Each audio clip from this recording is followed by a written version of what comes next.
बिस्मिल्लाहिर्रहमानिर्रहीम, अस्सलाम वालेकुम, गुड इवनिंग एंड नमस्कार टू एवरीवन। मैं हूं फखर यूसुफजई और आप देख रहे हैं debate with Fakhar. Debate with Fakhar में आज बात होगी हमारे बड़े ज़बरदस्त किस्म के हमारे दोस्त, हमारे भाई सुमित पीर साहब ने हमें ज्वाइन किया। टॉपिक मैं आपको नहीं बता रहा। Welcome to the show Sumit भाई, कैसे हैं आप? खैरियत से हैं? नमस्कार सर, बहुत बढ़िया। Thank you very much for the बहुत मजा आता बहुत शुक्रिया, हमेशा की तरह।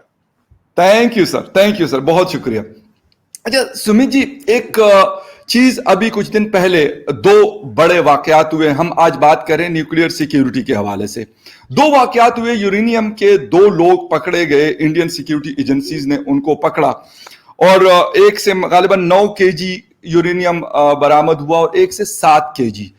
क्या वजह है कि हमारे ऊपर, मतलब पाकिस्तान का 1994 हमें याद है, फिर उसके बाद 1999 में और 2000 के आसपास फिर काफी मसले हुए डॉक्टर अब्दुल कदीर खान हमारे न्यूक्लियर साइंटिस्ट के ऊपर। वो सारी चीजें मतलब आपके सामने और मेरे ख्याल व्यूअर्स को भी पता होगा। बिल्कुल। किस तरीके से सर ये चीजें होती, कोई आम चीज नहीं है, ना कोई ये पिस्तौल है, ना कोई ये चाकू है, ना कोई और चीज है। एक आम आदमी, बेशक वो जो भी है, लेकिन एक आम आदमी, एक मतलब जिसे कहते हैं कि सेवल आदमी है, किस तरीके से उनकी हाथ ये चीजें लग रही हैं। बहुत मतलब डेंजरस किस्म की सिचुएशन नहीं है? देखिए फखर भाई, ये जो हमारे यहाँ अभी जो इंसिडेंट हुआ है, ये यूरेनियम को चोरी करना, उसको हैंडल करना, ट्रांसपोर्ट करना और कहीं ले जाना। देखिए यूरेनियम किसी के घर में नहीं आएगा काम, इससे कुछ बम तो बन नहीं सकता। तो मतलब इसमें बहुत देश विदेश से तार जुड़े होते हैं। जब तक कई तरह के लोग, कई तरह की ताकतें इसको मिलके इसका यूज ना करें, तो तब तक ये संभव है नहीं किसी के लिए यूरेनियम ले जाना, उसको स्मगल करना। अब मुद्दे की बात ये है कि इसके पीछे किस किस का हाथ है, उसकी इन्वेस्टिगेशन हो रही है। हमारे यहाँ वैसे ऐसी चीजें हुई नहीं है। ये चीज देख के हम भी खुद हैरान हुए थे, ये कौन लोग है इसके पीछे, ये चाहिए किसको। देखिए नहीं, ये किसी के घर में तो यूज होगा नहीं, ना किसी बम बनाने में यूज होगा, ना किसी में यूज होगा। तो इसका यूज बहुत स्पेसिफिक है। अब कौन से लोग हैं जो यूरेनियम यूज करना चाहते हैं? आप जानते हैं यूरेनियम का एनरिचमेंट भी होता है, यूरेनियम कई तरह से यूज किया जाता है। वैसे भी इंडिया में जो खासी और गारो हिल्स है, यूरेनियम से भरी है, अभी तक निकाला नहीं गया है। इंडिया में अपना भी कुछ यूरेनियम निकलता है, बट मोस्टली यूरेनियम जो इंडिया में इंपोर्ट होकर आता है, एक कनाडा से आता है, एक ऑस्ट्रेलिया से आता है। ये दो बड़े सप्लायर है इंडिया के, जो हमारे न्यूक्लियर प्लांट्स वगैरह चलते हैं उसके लिए जो यूरेनियम जो आता है।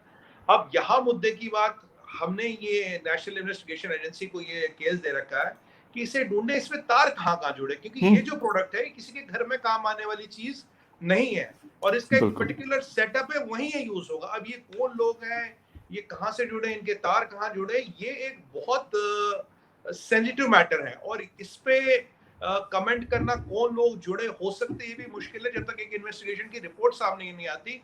बट हाँ, आपकी बात ठीक है कि एक बहुत ही सेंसिटिव, या हिंदी में बोले तो संवेदनशील मुद्दा है।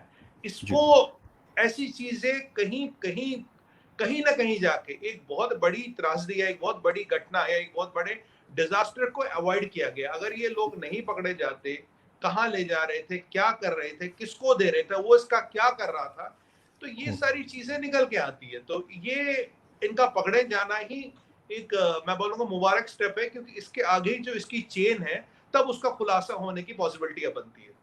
अच्छा, एक सुमित जी, मतलब जिस तरीके से इस रीजन में हम देखते हैं, एक तो ईरान है जो न्यूक्लियर मतलब बम बनाने की बहुत दफा कोशिश की, बल्कि अभी एक जो मोसाद के चीफ हैं, उन्होंने अपनी एक मतलब इंटरव्यू हुआ था उनका बीबीसी इंग्लिश के साथ, तो वहां पे भी उन्होंने कहा कि हमने किस तरीके से उनके रिएक्टर्स को तबाह किया और वहां से कुछ डॉक्यूमेंट्स और ये सारी चीजें चोरी की। फिर उसके बाद नॉर्थ कोरिया आता है। ये दो कंट्रीज गालिबन मुझे ऐसे नजर आते हैं जो इस चीज में है। बाकी हो सकते हैं दुनिया के और भी ममालिक हो, लेकिन उनका तरीकाकार और है। वो हो सकता है वो अमेरिका के किसी लोगों से हेल्प लेते हो, पाकिस्तान, हिंदुस्तान या किसी भी मुल्क से, हो सकता है फ्रांस से वो हेल्प लेते हो, लेकिन उनका एक प्रॉपर वे है। मेरा नहीं ख्याल कि वो इस तरीके से वो कर रहे होंगे। क्या मतलब ऐसा कोई क्लूज मिले हैं कि मतलब हम ये कहें कि यार हो सकते हैं नॉर्थ कोरिया भी बड़ी ही कोशिश कर रहा है, मतलब इतनी कोशिश कर रहा है कि शायद अगर ये किसी और चीज के लिए हम कर लें तो मेरे ख्याल में बहुत अच्छे ममालिक बन सकते हैं, इसकी बजाय कि हम ये न्यूक्लियर के लिए कर रहे हैं कि यार हमारे पास अगर एटॉमिक बम होगा तो पता नहीं हम क्या मतलब कर लेंगे दुनिया के साथ। क्या वजूहात है ये? तो हमें कोई ऐसे क्लूज मिल सकते हैं कि मतलब नॉर्थ कोरिया या ईरान या इस तरह का कोई और कंट्री ये कोशिश कर रहा हो? देखिए, अगर हम बात करें नॉर्थ कोरिया ईरान की, देखिए नॉर्थ कोरिया का जितना भी आर्सेनल आता है, न्यूक्लियर मटेरियल आता है, टेक्नोलॉजी आती है, उस पे वहाँ जाके सिर्फ पेंट होता है, वो पूरा चाइना से सप्लाई होता है। A to Z जो फेरिस्त है, जो लिस्ट है, वो चाइना से सप्लाई होती है। हाँ, जी ईरान की बात एक संभावना बनती है क्योंकि ईरान का ना तो चाइना सप्लायर है, ना कोई और सप्लायर है। और ये यस आपने बहुत सही फरमाया कि ईरान बहुत फिराक में है कि वो एक न्यूक्लियर बम बनाए। काफी जी सालों से फिराक में न्यूक्लियर बम बना है, क्योंकि अगर आप देखेंगे ईरान की जो इकोनॉमी है बहुत खराब है अभी। 8 साढ़े 8 करोड़ की जनसंख्या है, पर इकोनॉमी की में ग्रोथ 2% का है। वो भी वो बिल्कुल क्लेम करते हैं। 80% बिल्कुल इकोनॉमी तो ऑयल एक्सपोर्ट्स पे डिपेंड करती है, जिसपे लगा है प्रतिबंध, जिसपे लगी है यस सैंक्शंस। अब ऐसे में ईरान करे तो करे क्या? आपने ये भी सुना होगा फकर भाई, अभी उन्होंने पीछे चाइना से $480 बिलियन का डील किया है 10 साल हाँ तेल देने के लिए। तो यस अच्छा, ग्वादर पोर्ट में एक एक हमें दिया था। अब दूसरा जो उसका पार्ट 2 है, वो जो ईरान का पोर्ट बना रहे हैं, सॉरी जी ग्वादर जी नहीं, जी जो ईरान का पोर्ट बना रहे हैं, जी जी तो उसमें जो है, उसमें भी वो थोड़े अटकलें लगा रहे हैं। एक रेलवे लाइन बननी है हमारी, जो हमें कॉन्ट्रैक्ट मिला था, उसमें भी थोड़ी अटकलें लग रही है। क्योंकि एक जो स्थिति बहुत स्पष्ट सामने आ रही है कि उनकी इकोनॉमी की हालत खराब है। यूएस सैंक्शंस काफी वहां हम्म, तबाही कर रहे हैं अभी उनका। और जो ये अपना हमस हिजबुल्ला वाला एंगल है, वहां भी उनका पैसा हाँ लगता रहता है। तो ईरान की अगर देखें तो स्थिति कोई बहुत अच्छी नहीं है इकोनॉमिकली, बट यहाँ एक अच्छी बात यह है कि आबादी बहुत कम है। आबादी यस बहुत कम है। और जो हमने उनके साथ छबार पोर्ट किया, छबार पोर्ट ऑपरेशनल है। ईरान के जी पास 4 पोर्ट और भी है। तो उनकी जो पोजिशनिंग है, जो स्ट्रीट ऑफ हमस पे है, वो इनके स्ट्रेटेजिक एडवांटेज देती। तेल उनके पास बहुत है, पर यूएस सैंक्शंस के कारण काफी हो गया है। और ये पता नहीं उनकी क्या मेंटेलिटी, कि अगर हम एटम बॉम्ब बना ले, एक दो बना ले, भाई कोई हमारा कुछ कर नहीं सकता। अगर इतनी मेहनत और इतनी ताकत वो अपनी ऑयल इंडस्ट्री इकोनॉमी को बनाए, आप एडवांटेज क्या है? आबादी बहुत कम है, बहुत छोटी सी डेवलपमेंट है, बहुत से लोग का भला हो सकता है। जो 20-30 साल एग्जैक्टली उन्होंने इस सब में बर्बाद किए, और जो ये पैसा हमस हिजबुल्लाह जैसे लोगों को जाता, अगर इसको रोका जाए और डेवलपमेंट में लगा जाए तो काफी कुछ हो सकता। तो आपको याद होगा, करीब 2-3 महीने पहले की बात है, 4 महीने, दिल्ली में जब इंडिया इजराइल का हमारा एक 70 ईयर रिलेशन सेलिब्रेट किया करा जा रहा था, एक जी सेंटेनरी थी।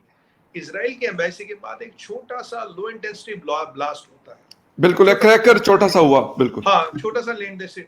उस दिन हमारी बीटिंग रिट्रीट चल रही थी और इंडिया इजराइल रिलेशंस की सेंटेनरी भी थी। तो हम्म उस दिन एक ब्लास्ट करना, और पहले भी आपने देखा होगा दिल्ली में एक इजराइल के जो डिप्लोमेट थे उन पे हमला हुआ था, उसमें भी ईरान जी का कहीं ना कहीं हाथ था। वो छोट जी उनकी थोड़ा वो चोट वोट आई थी। तो वो इंसिडेंट, पहला इंसिडेंट देखा जाए, ये दूसरा इंसिडेंट देखा जाए, ये तीसरा इंसिडेंट देखा जाए, तो मतलब अभी देखिए, पक्का तो कुछ कह नहीं सकते जब तक इन्वेस्टिगेशन हो। बिल्कुल आप और हम तो इन्वेस्टिगेशन करते नहीं, मैंने एग्जैक्टली सुना है। बिल्कुल बट हाँ, बिल्कुल ये जो कुछ तारे जुटती आ रही है, तो एक पॉसिबिलिटी बनती है।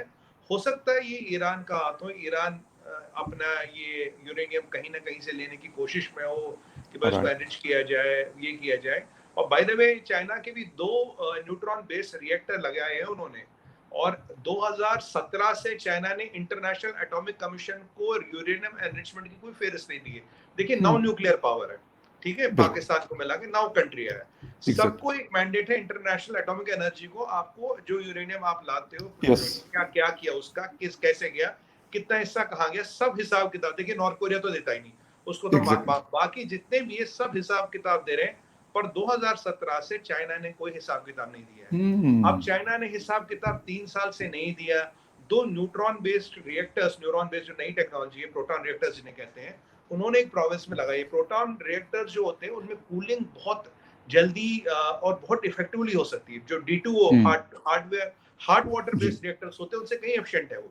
अब वो ओके क्या कर रहे हैं कि उनसे इनरिचमेंट जो यूरेनियम का है बहुत ज्यादा और बहुत जल्दी हो सकता है। करीब, जी मैंने पढ़ा था, करीब 30 से 40% ज्यादा एफिशिएंट होते हैं ओ वो। 2 रिएक्टर चाइना में चल रहे हैं सर। अब चाइना कहाँ से उसका माल ला रहा है, कहाँ से यूरेनियम ला रहा है, वो भी एक सवाल या निशान है। क्योंकि एग्जैक्टली इंटरनेशनल एटॉमिक एनर्जी के पास कोई इंफॉर्मेशन नहीं 3 साल से। अब दूसरा आपका नॉर्थ कोरिया हो सकता है, तीसरा ईरान जी हो सकता है। क्योंकि अगर मैं पूरी लिस्ट देखूं जो भी हम्म न्यूक्लियर पावर्स हैं, तो उनमें इन 3 का कोई हिसाब किताब पूरा मिलता जुलता नहीं। ईरान न्यूक्लियर पावर नहीं नहीं है, पर बनने के फिराक में पूरा है। तो ये बिल्कुल संभावना बिल्कुल हो सकती है। और ईरान हम्म कहीं ना कहीं जाके दुनिया के कहीं जो कंट्रीज है उनमें एक्टिव है, काफी बिल्कुल एक्टिव है। एग्जैक्टली आपकी बिल्कुल सही बात है। जब भी हम मतलब पिछले अगर 10 15 20 साल का डेटा उठा ले तो उसमें आपको यही चीजें मिल रही होती हैं कि वो बड़ी कोशिश कर रहा है कि वो कर दे, और इसराइल यही कोशिश करता है कि हमने इनको न्यूक्लियर पावर नहीं बनने देना।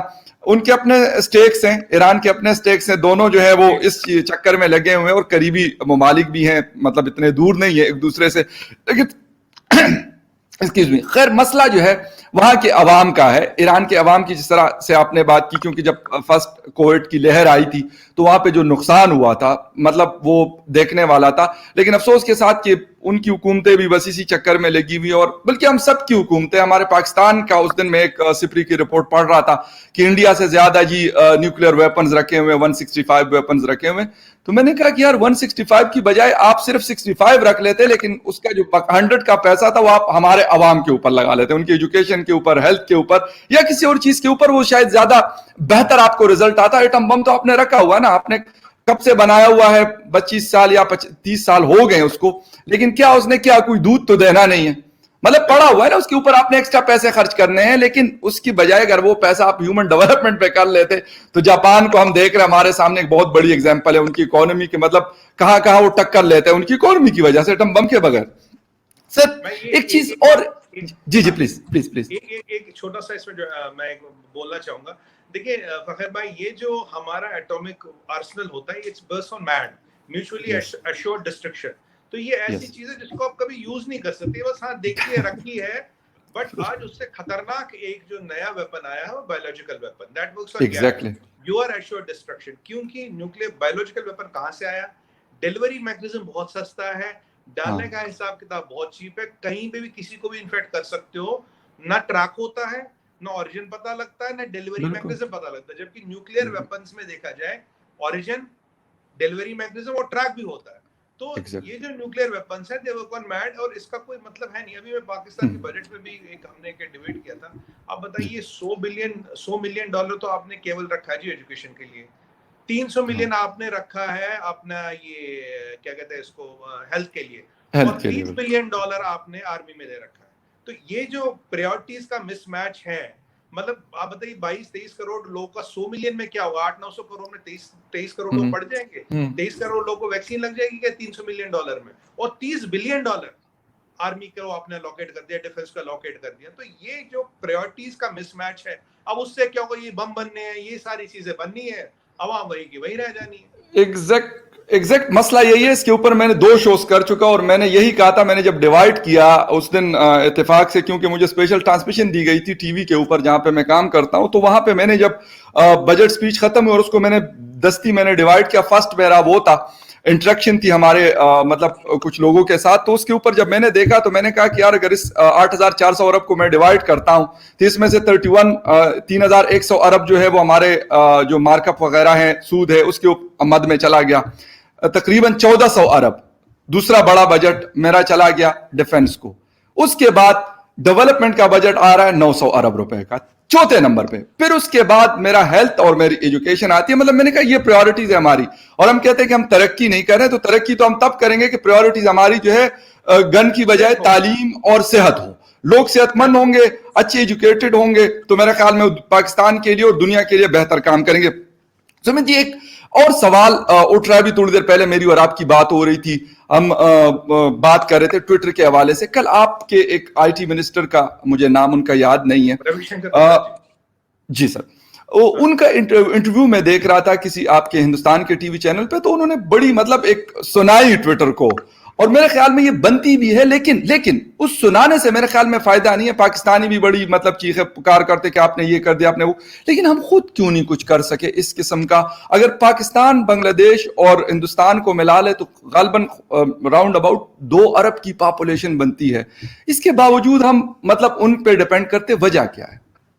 देखिए, आपने बहुत बेहतरीन सवाल पूछा। जो ट्विटर का सारा मसला, हमने एक लॉ बनाया था करीब 4 महीने पहले। ट्विटर को, फेसबुक को, व्हाट्सएप को, यूट्यूब, जितने हमारे अमेरिकन इदारे हैं या विदेशी, हम इनको ऑर्गेनाइजेशन बोलेंगे, हमने इनको टाइम दिया था। हमने फखर साहब 3 चीजें मांगी। हमने बोला एक कंप्लायंस ऑफिसर चाहिए जो इंडियन बेस्ड हो, इंडियन रेजिडेंट हो, एक ग्रीवेंस ऑफिसर चाहिए, एक नोडल ऑफिसर चाहिए, तीनों इंडियन बेस्ड और इंडियन रेजिडेंट्स हो। अब बाकी लोगों ने कंप्लाई कर दिया, ट्विटर कंप्लाई करने को तैयार नहीं। ट्विटर को एक फाइनल नोटिफिकेशन भी जा चुका है। अगर आप यहाँ चैनल चलाते, देखिए हमारे यहाँ करीब 100-200 न्यूज चैनल्स होंगे रीजनल लैंग्वेजेस के मिला के, जी 100-200 पब्लिकेशंस होंगे, तो करीब 1000 की संख्या में ये चैनल, टीवी, ये सब हो गए, ये सब कंप्लाई करते हैं, ये सब इन रूल्स को मानते हैं। मुझे बताइए, अगर आपका 60% आपका जो ऑडियंस है इंडिया से आता, आपका अच्छा खासा रेवेन्यू 50-60% इंडिया से आता, तो ये 3 लोग बिठाने में आपको तकलीफ क्या है? तकलीफ ही जी समझाता हूँ। तो तकलीफ जी जैसे ये 3 लोग बिठाते हैं, इनका बनता है परमानेंट एस्टैब्लिशमेंट। परमानेंट एस्टैब्लिश का मतलब है कि they have to follow the rule of the land.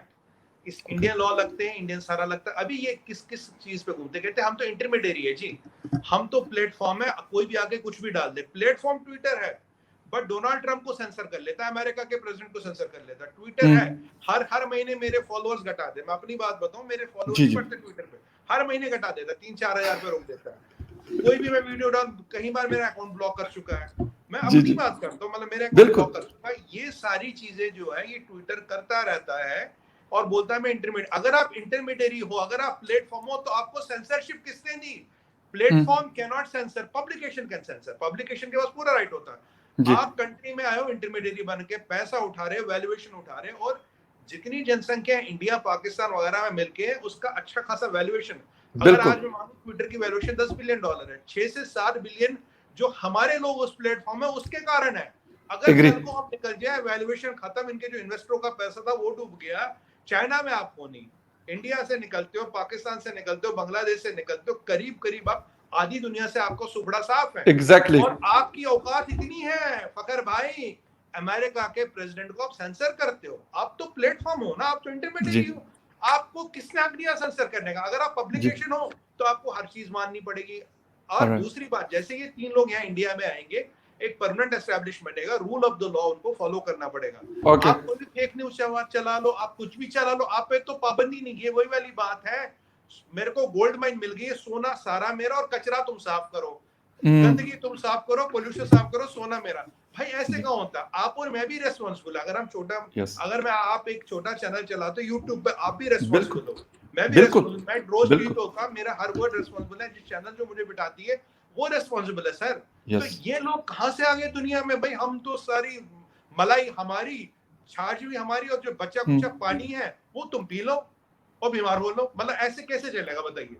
अच्छा सुमित भाई, एक चीज और मेरे जहन में जो आती है, पाकिस्तान के अंदर भी इसके लिए मतलब हमारे आईटी मिनिस्टर फवाद चौधरी साहब थे, अब खैर शिबली फराज साहब दोबारा उस सीट पे आ गए।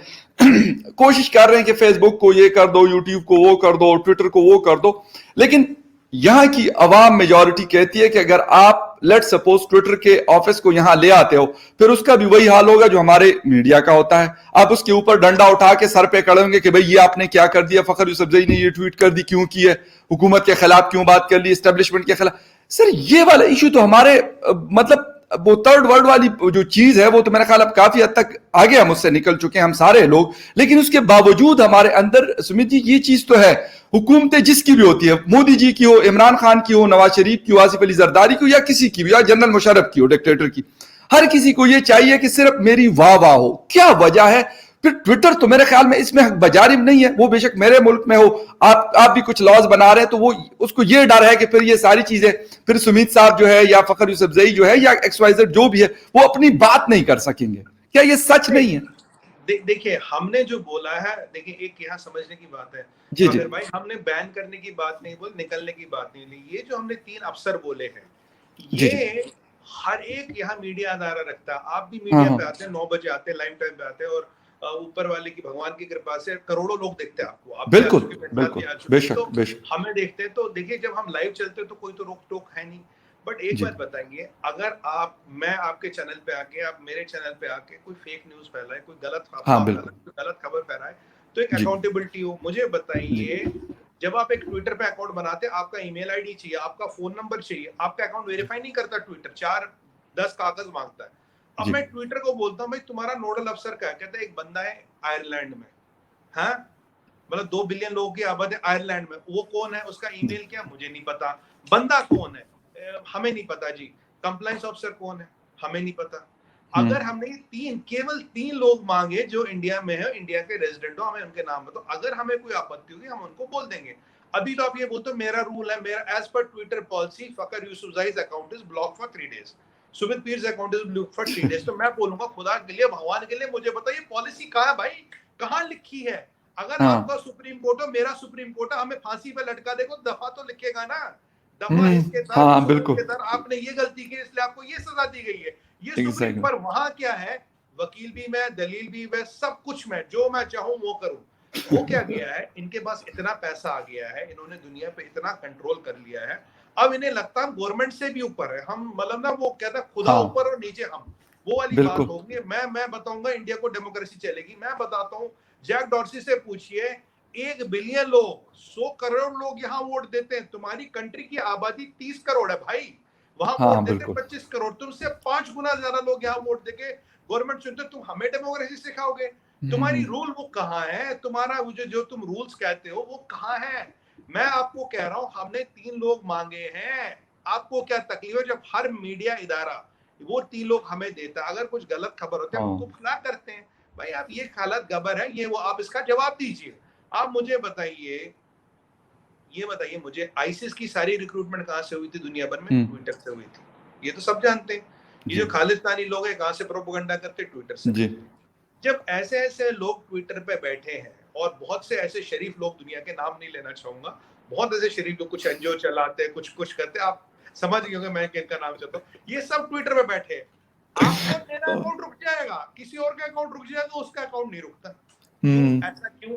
कौन सा रूल भाई? अगर सुप्रीम हम्म कोर्ट का रूल है, अगर कॉन्स्टिट्यूशन में रूल लिखा है, अगर प्राइम मिनिस्टर भी रूल के मुताबिक बनता है, प्रेसिडेंट भी रूल जी के मुताबिक बनता है, दुनिया में ऐसी कौन सी चीजें फकर भाई जहां कोई रूल नहीं लगता? मैं रूल, मैं अपील, मैं वकील, मैं दलील, मैं अपने रूल सेट करता हूँ जो मुझे लगे। एंड और ये जो हम्म रूल है फकर भाई, मजे की बात आपको पता क्या है, ये हर 2 महीने बाद, हर 2 हफ्ते बाद बदलते हैं। या तो बिल्कुल कोई रूल लिखा हो, देखिए हमारा कॉन्स्टिट्यूशन आपको रूल लिखे है, रूल हाँ बिल्कुल 14 में ये लिखा है, रूल 15 में ये लिखा है। अब एग्जैक्टली इनके रूल इन्हीं को पता, बदला कब इन्हीं को पता, कब नया रूल इंप्लीमेंट हुआ इन्हीं को लगा। मुझे बताइए, प्रेसिडेंट डोनाल्ड ट्रंप को आपको सेंसर करने की औकात और इजाजत किसने दी? अमेरिका का इलेक्टेड प्रेसिडेंट, हाँ अमेरिका का इलेक्टेड प्रेसिडेंट को आपने बोला जी हमने इसको हटा दिया। मुझे बिल्कुल बताइए, जो एनजीओ चलाने वाले लोग हैं, जो खालिस्तानी लोग हैं, और भी कई तरह जी के जी लोग हैं, आप जानते हैं बहुत मुअज़्ज़ज़ शहरी है ट्विटर पे, और बिल्कुल बिल्कुल है उनसे दुनिया को खतरा नहीं है, उनसे मतलब डोनाल्ड ट्रंप इतना बड़ा खतरा हो गया कि उसको ट्विटर से हटाना है, और आप कहते हो मैं इंटरमीडिएट हूं, मैं प्लेटफॉर्म हूं। अगर आप हटा रहे हो तो पब्लिकेशन हो, तो प्लेटफॉर्म तो आप हो नहीं ओके ना। आपको 3 लोग, फकर भाई लास्ट सेंटेंस, आपको जी 3 लोग इंडिया में डालने में क्या डर लग रहा भाई? हम तो हम्म कुछ नहीं कह रहे, 3 लोग बता दो, नाम बता दो, मोबाइल फोन बता दो, ईमेल आईडी बता दो। डर ठीक आपको लगता है आप लॉ के दायरे में आओगे, डर आपको लगता है आपसे सवाल जवाब पूछेंगे, डर आपको ठीक लगता है फेक न्यूज नहीं फैला पाओगे, डर आपको लगता है कि अगर इंडिया ने कर दिया, लास्ट पॉइंट बोलूंगा, अगर इंडिया ने कर जी जी दिया, कल को हर कंट्री करेगी, तो आप ना सवाल जवाब के दायरे में आओगे। अभी हम अपील, हम वकील, हम दलील, ऊपर खुदा भगवान और नीचे हम, वो स्टेटस नहीं चलेगा भाई। नहीं, अगर बिल आप और हम जवाब दें, वो भी जवाब दें, हर ठीक कोई जवाब बिल्कुल देगा। बहुत बहुत शुक्रिया सुमित पीर जी, बहुत शुक्रिया, थैंक यू वेरी मच। आपने बात कर ली, व्यूअर्स आपने सुन लिया। ट्विटर के हवाले से स्पेशली मेरे कंसर्न बहुत ज्यादा है। मैं पाकिस्तान के हवाले से तो मैं खैर यही कहता हूं कि यहाँ पे उनके ऑफिस अगर वो खोलना भी चाहे, बल्कि हम तो ये दुआ करते हैं कि ना ही खोले, ये ना हो कि फिर मसला हो। लेकिन सुमित भाई ने बात की, उनकी हुकूमत कोशिश भी कर रही है, और उस पर काफी पिछले 4-5 महीनों से हम लोग देख रहे हैं मुख्तलिफ किस्म के मोदी जी की जो हुकूमत है वो बार बार कह रही कि हम आपको खत्म कर देंगे, यहाँ से बैन कर देंगे। तो नो डाउट बहुत बड़ा नुकसान हो सकता है ट्विटर को हमने इस हमने उनको, सर हमने उनको ये 3 लोग बोला कंप्लाई करने के लिए, जो हर हमारा मीडिया इदारा करता है, और जो यस फेसबुक है, जो यूट्यूब है, जो गूगल है, वो सब बिल्कुल भी कंप्लाई कर रहे हैं। मुझे बिल्कुल सर बताइए ट्विटर को ही क्या तकलीफ है? बाकी हमारा इंडियन ऑल्टरनेटिव रेडियो कूप, मैंने अपना कूप अकाउंट बनाया, मतलब करीब जी 2000 यूजर आ गए हैं 5-7 दिन जी में। जी मैं ठीक वो आपको आपसे बात कर रहा था पब्लिक ऐप की, जो हमारा जी जी बिल्कुल जो यूट्यूब एग्जैक्टली का ऑल्टरनेट है। सर मेरे 83,000 फॉलोवर है, एक वीडियो के 1, 2, 3, 4 मिलियन व्यू तक आ जाते हैं। तो देखिए राइट एवोल्यूशन कांस्टेंट है फकर भाई, अगर आप कंप्लेन नहीं करोगे एवोल्यूशन विल टेक ओवर।